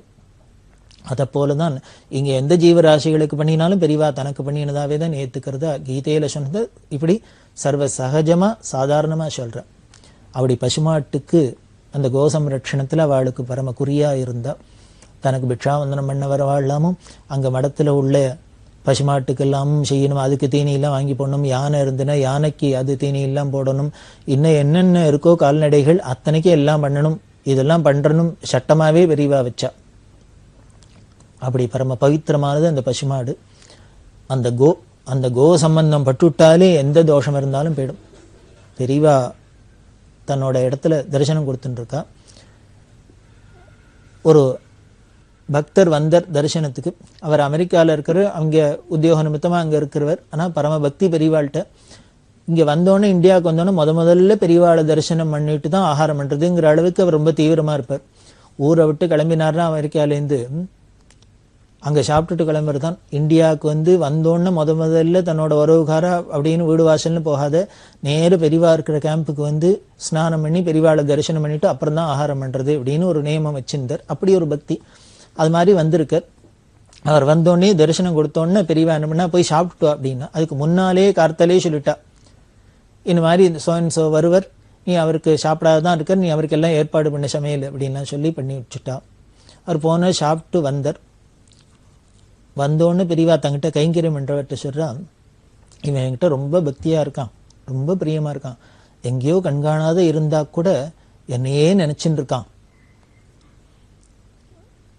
அவன் கிளம்பி என்னை பார்க்காத சாப்பிடாம மாட்டேன்னு பட்னியோட என்னை தரிசனம் பண்றான், அப்பேற்பட்ட இவங்கையால ஏதாவது வாங்கி சாப்பிடணும்னு எனக்கு ஆசையா இருக்கு அப்படின்னு சொல்லிவிட்டு இந்த கைங்கரியம் நான் என்ன இவங்கையால வாங்கி சாப்பிடலாம் நீ சொல்லேன் அப்படின்னு. அவர் என்ன சொல்லுவார், ஆப்பிள் வாங்கி சாப்பிடுங்கோ, மலைப்பழம் வாங்கி சாப்பிடுங்கோ, இல்லை ஏதாவது பாதாம் வாங்கி சாப்பிடுங்கோ, பிஸ்தா வாங்கி சாப்பிடுங்கோ சொல்லுவாரா? அவர் பிசாத இருந்தார். சொல்ல என்ன வாங்கி சாப்பிடலாம் அப்படின்னு அவர் ஒன்றும் பதில் சொல்லலை. உடனே பெரியவாளே என்ன பண்ணா, சரி நானே சொல்கிறேன், அதை போய் வாங்கிட்டு வா, அவனை அழிச்சுன்னு போ, அவன் பணம் கொடுப்போம், நீ போய் இந்த கடையில் வாங்கிட்டு வான்னு. சரி என்னன்னு சொன்னால் பெரியவா சொல்கிறா, கடைக்கு போ, இத்தனை புண்ணாக்கு வாங்கிக்கோ, எள்ளு புண்ணாக்கு வாங்கிக்கோ, 2 கிலோவோ 4 கிலோவோ எள்ளு புண்ணாக்கு வாங்கிக்கோ, தையலையில் வாங்கிக்கோ, வாங்கிட்டு வான்னு. அவர் பயந்து போயிட்டார். பெரியவா என்ன வாங்கி சாப்பிடலான்னா, கடைக்கு போய் எள்ளு புண்ணாக்கு வாங்கிட்டு வான்னா, எள்ளு புண்ணாக்கு பெரியவா சாப்பிட போகிறாளா? ஏன்னா பெரியவா அப்பப்போ பிக்ஷையில் மாற்றிகிட்டே இருப்பா. இனிமே நெல் பொறி இருந்தது, வாழைக்காய் மாவாச்சு, அதுவாச்சு இதுவாச்சு, அதனால என்ன வேணா பெரியவா மாற்றலாம், ஒன்றும் நம்ப முடியாது அவளை. அதனால இப்போ எள்ளு புண்ணாக்கு மாற போகிறாளா பயம் வந்துடுத்து. ஐயோ எள்ளு புண்ணாக்கெல்லாம் சாப்பிடக்கூடாது, என்ன பண்ணுறது அப்படின்னு. நான் முதல்ல என்ன பண்ணலான்னு கேட்டேன், நீ ஒன்றும் பதில் சொல்லலை. இப்போ நான் சொன்னோன்னு ஏன் தடை சொல்கிற? நான் சொன்னதுதான், போய் வாங்கிட்டு வா அப்படின்னு. சரி எள்ளு புண்ணாக்கு சாப்பிட்றதுக்கு என்ன இலையில போட்டுன்னு சாப்பிடணுமா? தையல் இலை வேற ஒரு கட்டு, வேற வழி இல்லை. அந்த அமெரிக்காக்காரர் அழிச்சுன்னு போனார், அவர் பணம் கொடுத்தார், இதை வாங்கிட்டு வந்தாச்சு. பெரியவாள்கிட்ட வச்சோன்னு பெரியவா சிரிச்சுன்னே சொல்கிறா, இப்போ இதை நான் சாப்பிட போகிறேன்னு நீங்களாம் பயந்து போயிட்டாளோ அப்படின்ட்டு. எனக்கு இல்லை அப்படின்ட்டு அந்த அமெரிக்காவிலேருந்து வந்தவர்கிட்ட சொல்கிறா, இந்த எள்ளு புண்ணாக்கு எடுத்துக்கோ, இங்கே பக்கத்தில் மாட்டுக்கொட்டா இருக்குது, இந்த பசு மாட்டு கொண்டு உங்கையால் கொடு அப்படின்னு அந்த புண்ணாக்கு கொடுக்க சொன்னான். சரி இந்த இலக்கட்டை கொண்டு பெரியவாளோட டாய்லெட் கொட்டாயில் வை அப்படின்னா.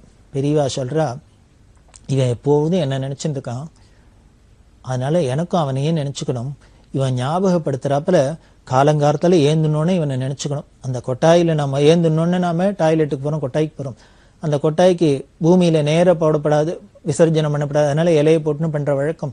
அதுக்கு இலை வேணும், அதுக்கு தையல் இலை உபயோகப்படுத்துகிற வழக்கம். இந்த தையல் இலையை பார்க்கறதெல்லாம் இவன் ஞாபகம் வரும், காலங்காலத்தில் இவன் ஞாபகம் வந்துடும். அதே மாதிரி இந்த புண்ணாக்கை கொண்டு பசுமாட்டு கொடுக்குறான். இப்போ இந்த பசுமாடு இந்த புண்ணாக்கு தன்னுடுத்துனா, இந்த புண்ணாக்கு அது உள்ளுக்குள்ளே போய் பாலாக மாறி நாளைக்கு பால் கறக்கும், அந்த பாலை நான் எடுத்துப்பேன்.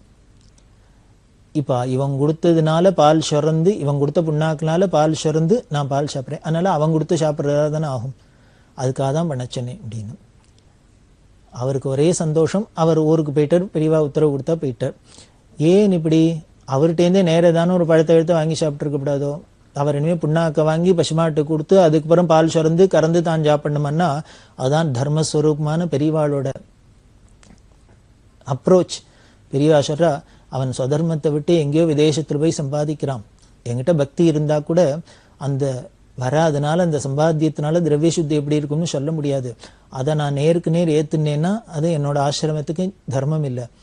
எப்பேற்பட்ட தோஷமா இருந்தாலும் அது பசுமாடு சம்பந்தப்பட்டிருச்சுன்னா பரம பவித்திரமாயிடும்.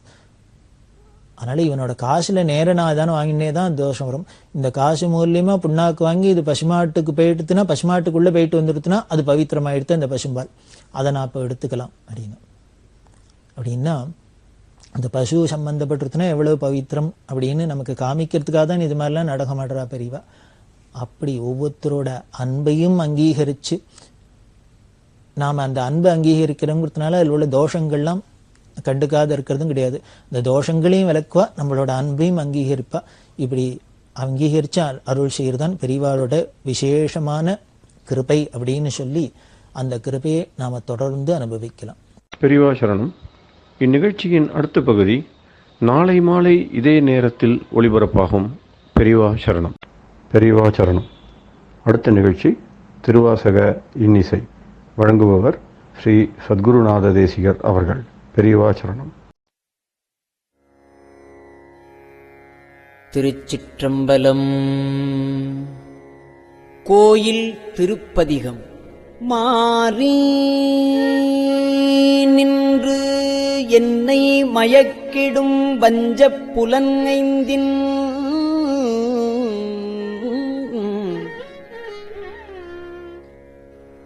மாறி நின்று என்னை மயக்கிடும் வஞ்சப் புலனைந்தின் வழியடைத்து அமுதே ஊறி நின்று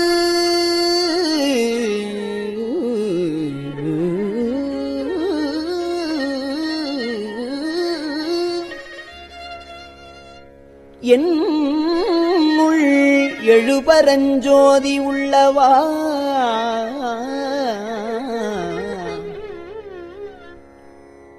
காண வந்து அருளாய் தேறலின் தெளிவே சிவபெருமானே.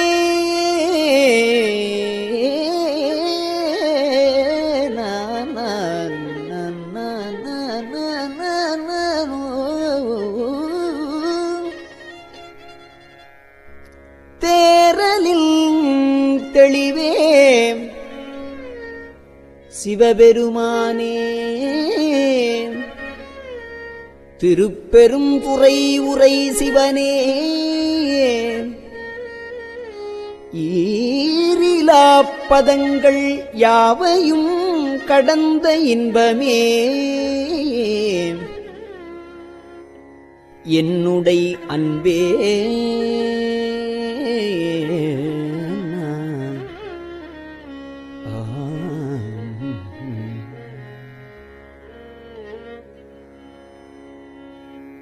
அன்பினால் அடியேன்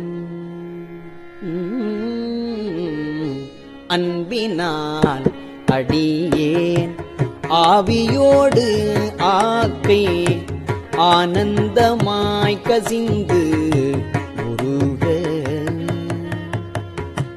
என்பரம் அல்லா இன்னருள் தந்தாய் என் பரம் அல்லா இன்னருள் தந்தாய் யான் இதற்கு இளங்கோர் கைமாறு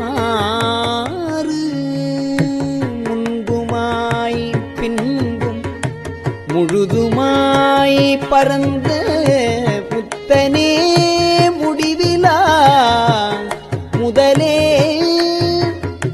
தென்பெரும் தூரையாய் சிவபெருமானே.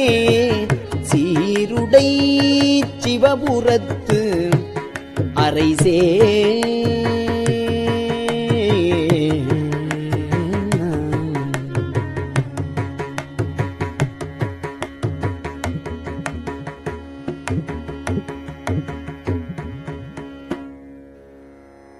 அரைசனே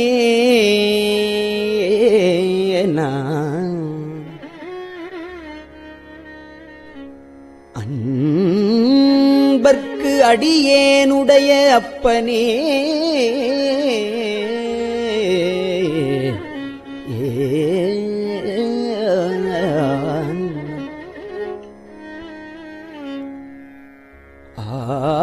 ஆவியோடு ஆக்கை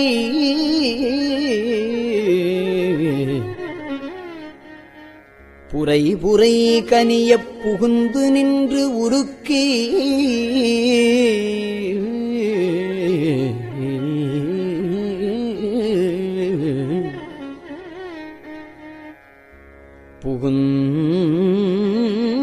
புகுந்து நின்று உருக்கி பொய்யிருள் கடிந்த மெச்சுடரே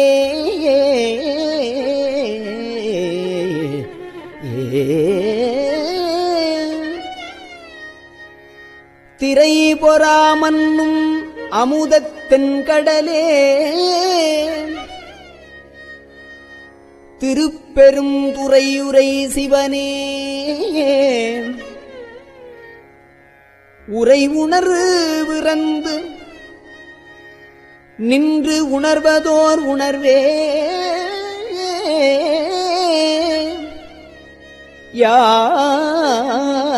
யானை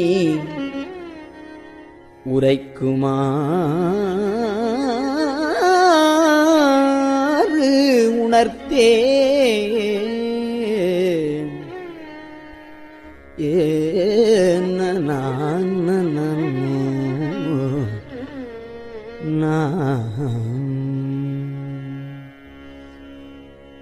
உணர்ந்த மாமுனிவர் உம்பரோடு ஒழிந்தார்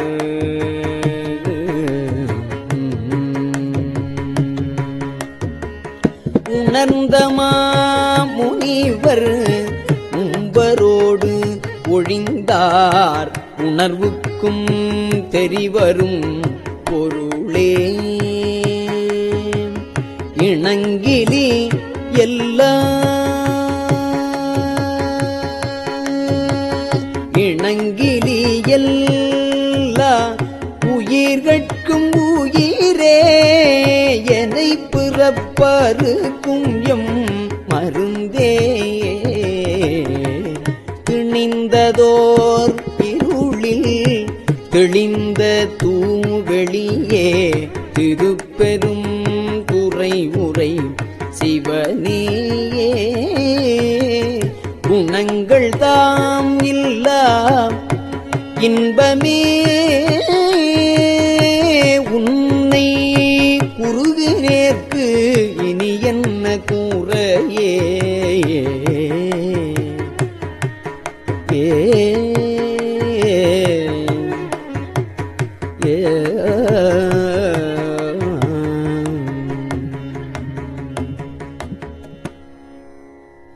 குறைவிலா நிறைவே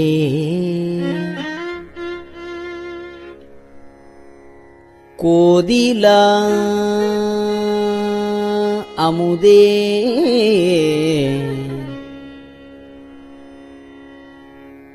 ஈரிலா கொழுஞ்சுடற்குன்றே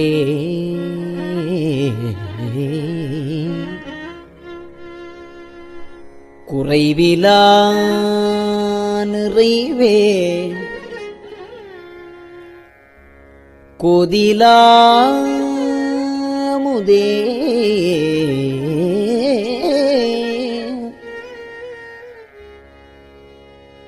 ஈரிலா கொழுஞ்சுடற்குன்றே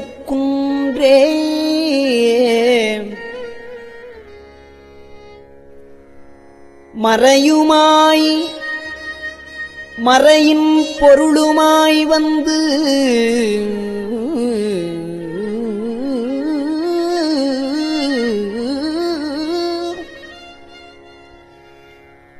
மறையுமாய் மறையின் பொருளுமாய் வந்து என் மனத்து இடை மன்னிய மன்னே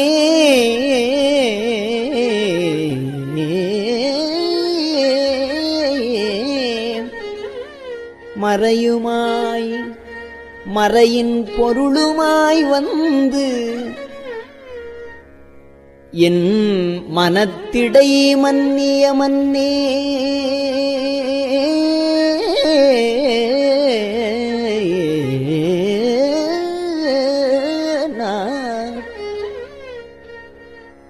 சிறை பெறா நீர் போல் சிந்தைவாய் பாயும் சிறை பெறா நீர் போல் சிந்தைவாய் பாயும்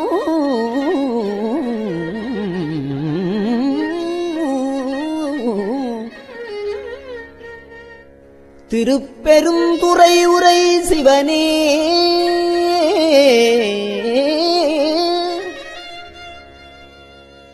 இறைவனே நீ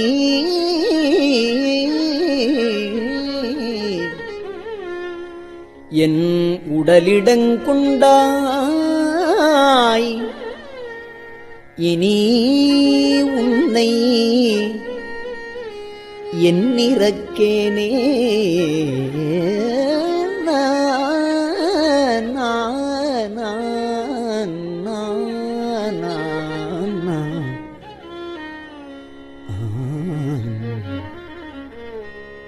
இறந்து இறந்து உருக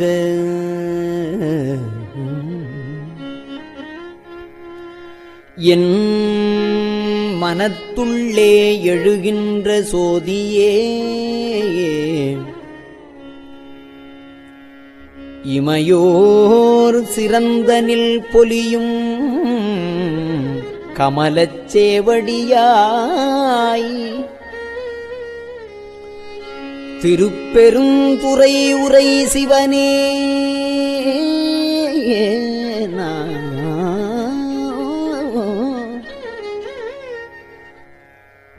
நிறந்த ஆகாயம் நீர் நிலம் தீ கால் அவை அல்லையாய் ஆங்கே கரந்ததோர் உருவே களித்தனன் உன்னை கண்ணுறக் கண்டு கொண்டு இன்றே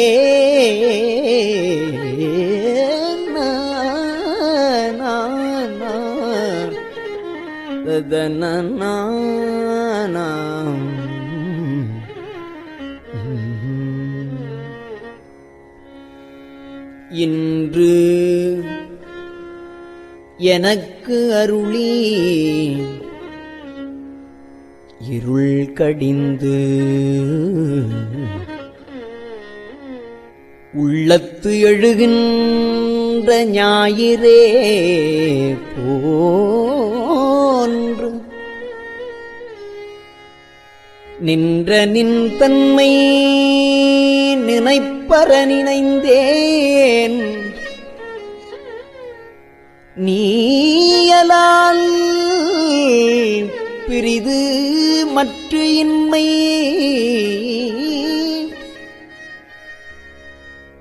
சென்று சென்று அணுவாய் தேய்ந்து தேய்ந்து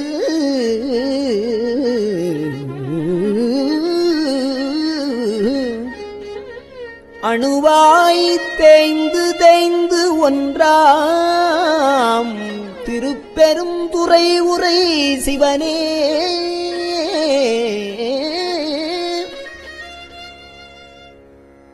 ஒன்றும் நீ அல்லை அன்றி ஒன்று இல்லை யாரு உன்னை அறியகிற்பாரே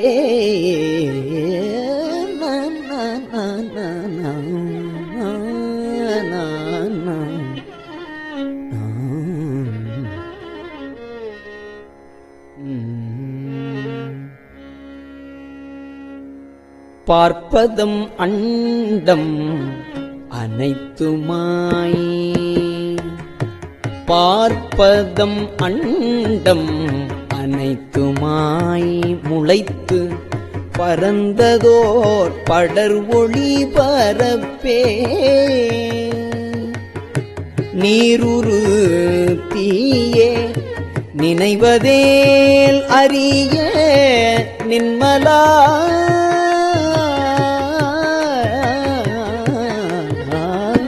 நீருரு தீயே நினைவதேல் அறிய நின்மலா நின்னருள் வெள்ள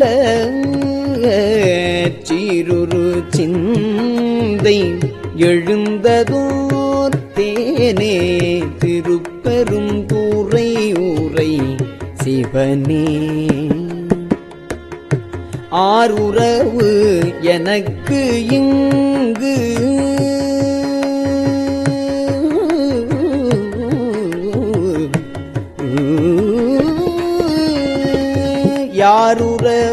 எனக்கு இங்கு ஆரையல் உள்ளார் எனக்கு இங்கு யார் உறவு ஆர் அயல் உள்ளார்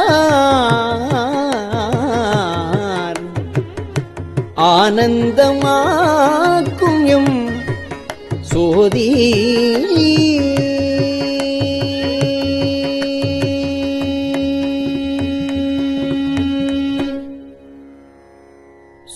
சோதியாய் தோன்றும் உருவமே அருவாம் ஒருவனே சொல்லுதற்கு அரிய சோதியாய் தோன்றும் உருவமே அருவாம் ஒருவனே சொல்லுதற்கு அரிய ஆதியே நடுவே ஆதியே நடுவே அந்தமே பந்தம் அறுக்கும் ஆனந்தமாக்கடலே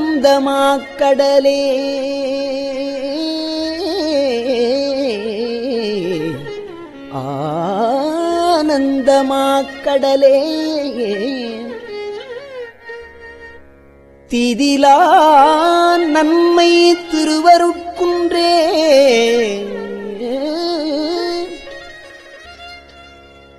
திருப்பெரும் துறை உரை சிவனே திருப்பெரும் துறை உரை சிவனே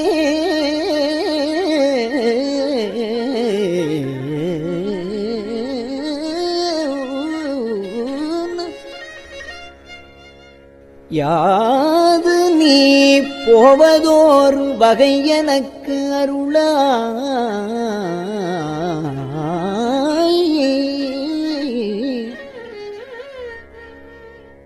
யாது நீ போவது ஓர் வகை எனக்கு அருளாய் வந்து நின் இணையடி தந்தே அருளாய் இணையடி தந்தே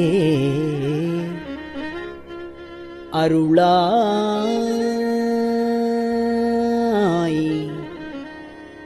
இணையடி தந்தே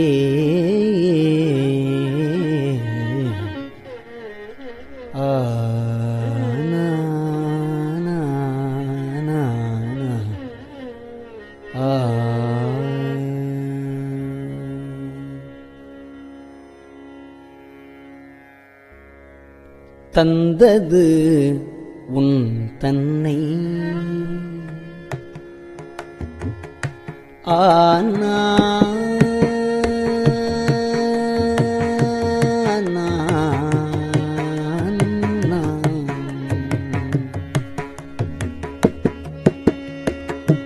தந்தது உன் தன்னை கொண்டது என் தன்னை சங்கரா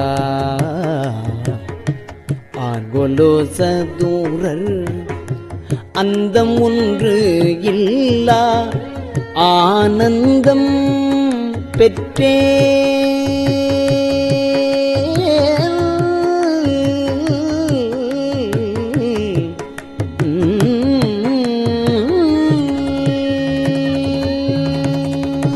அந்தம் ஒன்று இல்லா ஆனந்தம் பெற்றேன் யாது நீ பெற்றது ஒன்று என்பால் சிந்தையே கோயில் கொண்ட எம்பெருமான் திருப்பெரும் கூரை ஊரை சிவனே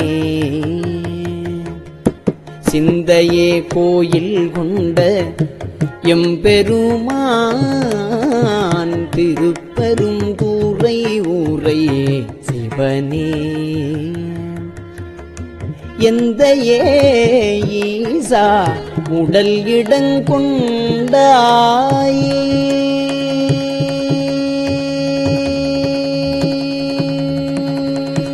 எந்த ஈசா உடல் இடங்கொண்டாய்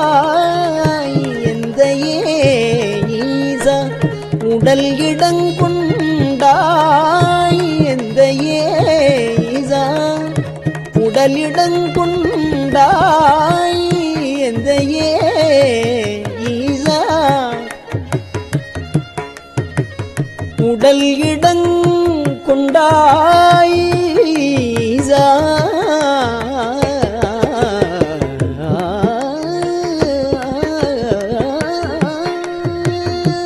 எந்த ஈசா உடல் இடங்கொண்டாய் யான் இதற்கு இழல்வோர்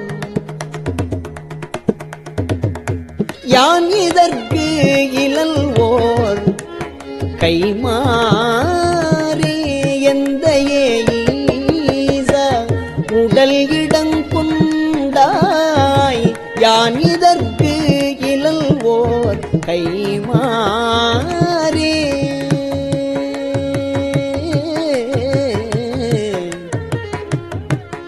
ஆனா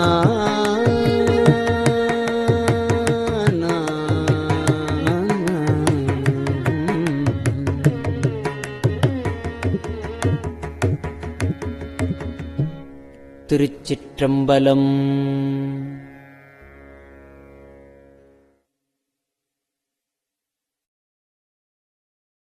பெரியவா சரணம். இந்நிகழ்ச்சியின் அடுத்த பகுதி நாளை மாலை இதே நேரத்தில் ஒளிபரப்பாகும். பெரியவா சரணம். பெரியவா சரணம். பெரியவா வானொலியின் இன்றைய நிகழ்ச்சிகளின் நிறைவாக திருப்பொன்னூசல் வழங்குபவர் சத்குருநாத தேசிகர் அவர்கள். பெரியவா சரணம். திருச்சிற்றம்பலம். திருப்பொன்னூசல். உன்னற்கரியதிரு உத்தர கோசமங்கை உன்னற்கரியதிரு உத்தர கோசமங்கை மன்னி போலிந்திருந்த மன்னி போலிந்திருந்த மாமரையோன் தன் புகழே பன்னி பணிந்திரஞ்ச பாவங்கள் பற்றறுப்பான் அன்னத்தின் மேலேறி அன்னத்தின் மேலேறி ஆடும் அணி மயில் போல் என்னத்தன் என்னையும் ஆட்கொண்டான் எழில்வாடி பொன்பொத்த பூன்முலையே பொன்வொத்த பூன்முலையீர் பொன்னூசல் ஆடாமோ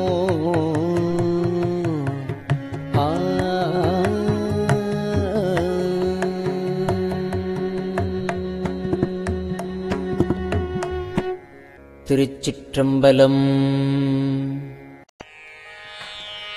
கஞ்சிவல காமாட்சி தன் குழந்தாய் சங்கரரே கஞ்சிவல காமாட்சி தன் குழந்தாய் சங்கரரே குரு சந்திரசேகரரே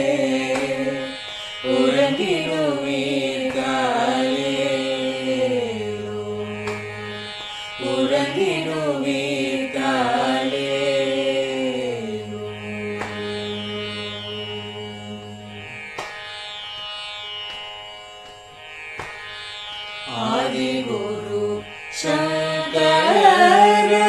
சங்கரராய் அன்றொரு நாள் வந்தவரே அறுபத்து எட்டாகும் பீட்டபதி காலே ஏழுலகும் பூப்பவரே காப்பவர்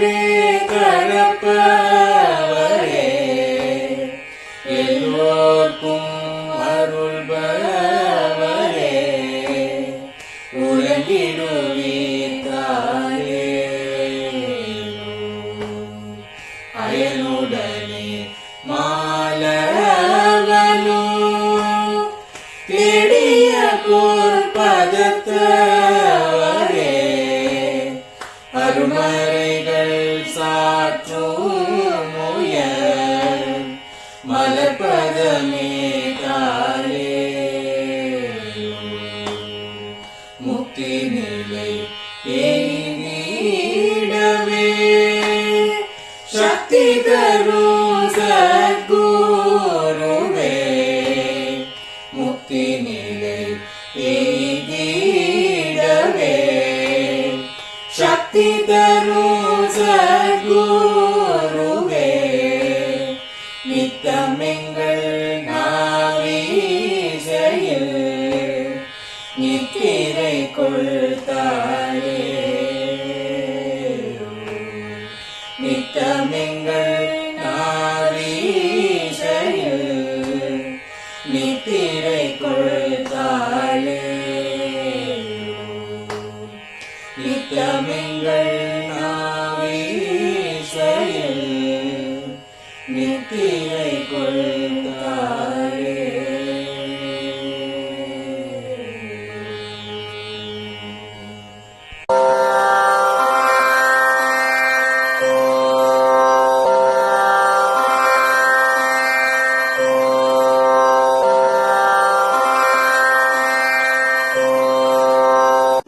பெரியவா சரணம். பெரியவா வானொலியின் மாலை நிகழ்ச்சிகள் இத்துடன் நிறைவடைகின்றன. எமது அடுத்த ஒளிபரப்பு நாளை காலை இந்திய நேரப்படி 6 மணிக்கு துவங்கும். பெரியவா சரணம்.